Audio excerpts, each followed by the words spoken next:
Magandang araw sa ating lahat mga idol. So ginawa ko yung video na to para malaman ninyo yung mga klase ng tangke na dapat gamitin natin sa ating mga marble gun.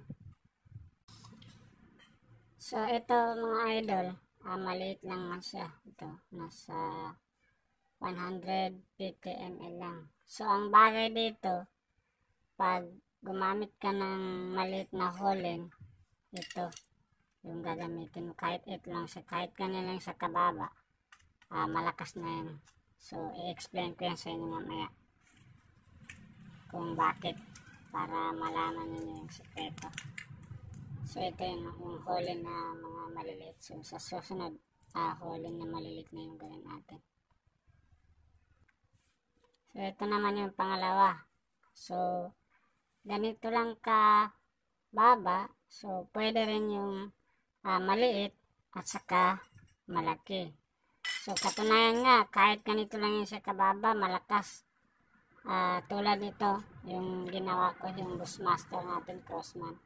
So ito yung tangke niya, same lang sa haba niya. Yung isang ginagamit ko kasi mas mataas. Ito. So yun, malakas. So malalaman niyo mamaya yung sekreto. So ito, kahit na plastic siya, yung kanang silicone, so pwede ito siya sa pang maliitan. So itong malaki naman, pwede ito siya sa yung malaking holen. So may mga nakikita ako na sobrang haba, ganito na yung tangke. Tapos ang ginagamit yung maliliit na holen. So explain ko yan bakit mahina yung ganong klaseng putok compare sa mga ginagamit ko na mababa lang tapos malalakas. So pag lata, ang ginamit natin yung mga ganitong klaseng lata, maganda siya dahil dito sa portion na ito, saka yung kanyang bunganga dyan. So tulad nito, ito yan. So maganda yung pag-lock nung aluminum na ginagawa natin dito, tamang-tama. Pag i-epoxy natin, maganda yung kapit niya, matigas, malakas. So hindi siya basta-basta nasisira tulad nito. So explain ko yung gawa ko, bakit siya malakas. So yung sikreto kasi dahil dito sa mga portion na ito. Kasi halimbawa, pag putok niya dito yung igniter natin, so yung hangin, pag putok, ganyan, nabuo yung kanyang takbo dyan. Maganda yung kanyang penetration. So isahang bugalang kumbaga doon sa tubo natin. So kaya siya malakas. So ipapakita ko sa inyo yung sample. Papuputokin natin ito siya. Tapos yung gagamitin natin na tubo, barrel, is yung aluminum. Kasi pag plastic, lalambot at lalambot siya. Kasi ito, pag putok niya, lalabasan ng apoy. So ipapakita ko, paputok natin. So ayun, nakita niyo yung kung gaano siya kalakas yung putok niya. Tapos yung design natin na ganito, straight. So yung tangke na masyadong mahaba, so explain ko sa inyo.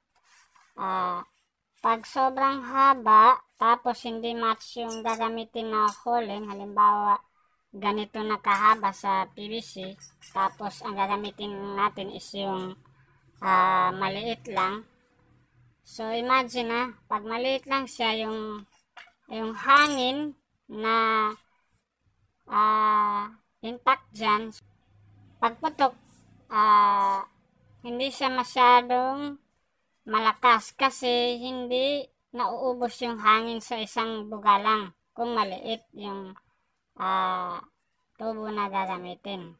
Compare dito sa ganito lang siya kahaba, tapos yung barrel natin, pagputok, so isang buga lang siya. So malakas. Kaya nga yung mga gawa ko malakas. So ang iba pang sikreto is yung igniter. Yung gagamitin natin na wire is solid para malakas yung kanyang putok. So tingnan nyo lamang sa aking mga video, at least malaman nyo yung mga dapat tangke na gagamitin natin. Hindi sa akin okay yung sobrang haba. May mga nakakita ko kasi na ganito na halos kahaba o mas haba pa dyan, tapos maliit yung ginagamit nilang barrel, yung hole na maliit. Tapos hindi pa straight yung design, may elbow. So tingnan nyo lang sa isang video ko na isa. So na-explain ko rin doon kung bakit at ano yung mga sikreto. So additional, kung gagawa naman kayo ng railings, so ito sa timing belt lang ng sasakyan. So pwede nyo ito siya makuha o mahingi lang sa mga car shop na meron ito available. Kahit hingi nyo lang, so makukuha ninyo. Parang hindi na kayo mahirapan maggawa. So tulad nito, ito rin yung mga ginamit ko, mga design. So at least may idea kayo kung gagawa kayo ng marble gun. So hanggang sa muli, salamat.